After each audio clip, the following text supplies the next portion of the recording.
मैं आपको सत्यवती के जीवन के एक ऐसे पहलू के बारे में बताने जा रही हूँ जो शांतनु से विवाह के पहले हुआ था।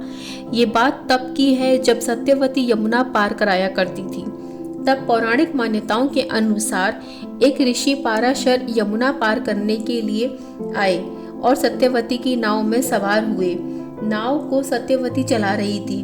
उसके रूप को देखकर ऋषि मोहित हो गए और ऋषि पाराशर ने सत्यवती के सामने सहवास का प्रस्ताव रख दिया।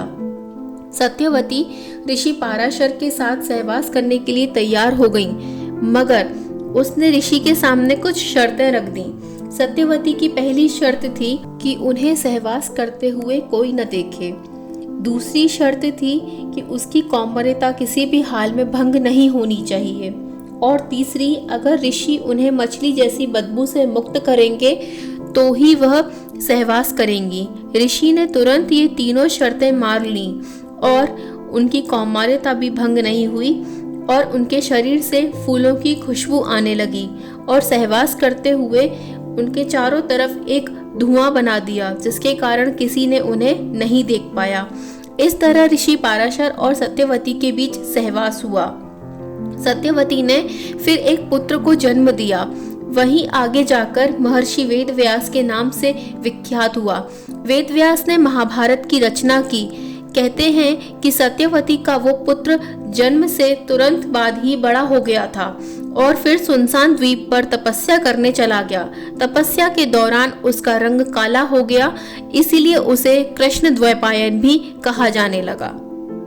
अब तक की कथा में पिता के सामने भीष्म कभी न विवाह करने की प्रतिज्ञा करते हैं और सत्यवती का विवाह अपने पिता शांतनु से करा देते हैं। तब सत्यवती के गर्भ से दो पुत्र होते हैं, एक चित्रांगद व दूसरा विचित्रवीर्य। जब चित्रांगद और विचित्रवीर्य छोटे ही थे तभी शांतनु का स्वर्गवास हो गया, इसीलिए उनका पालन पोषण भीष्म ने किया।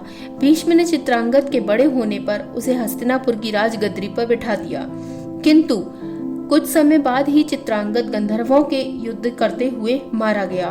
चित्रांगद की मृत्यु के बाद भीष्म ने उसके भाई विचित्रवीर्य को राज्य सौंप दिया। कुछ समय बाद भीष्म को विचित्रवीर्य के विवाह की चिंता हुई।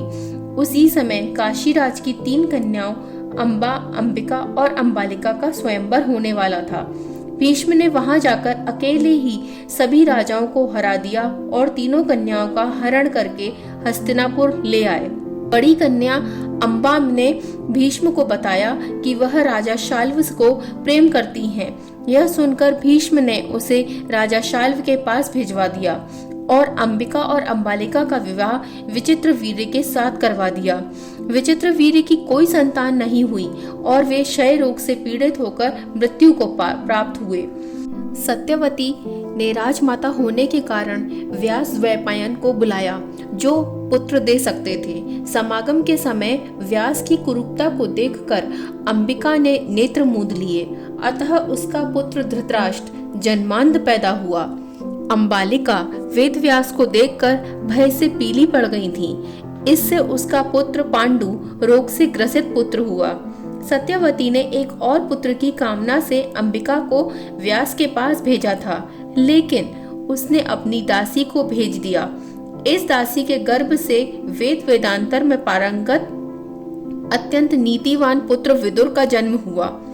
तीनों पुत्र बड़े होने पर विद्या पढ़ने भेजे गए। धृतराष्ट्र बल विद्या में, पांडु धनुर्विद्या में तथा विदुर धर्म और नीति में निपुण हुए।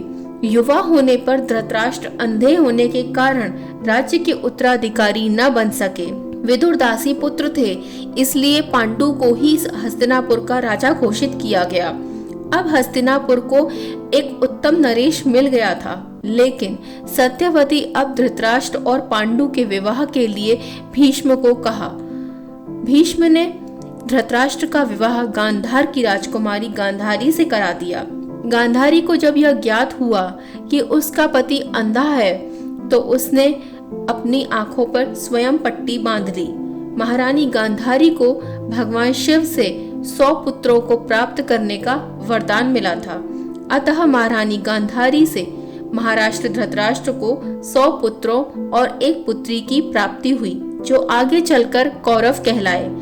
तो अगर आप लोगों ने मेरा यहाँ तक वीडियो देख लिया है तो प्लीज़ इसे लाइक ज़रूर कीजिएगा, और अगर आपने सब्सक्राइब भी नहीं किया है तो प्लीज़ इसे सब्सक्राइब भी ज़रूर कीजिएगा।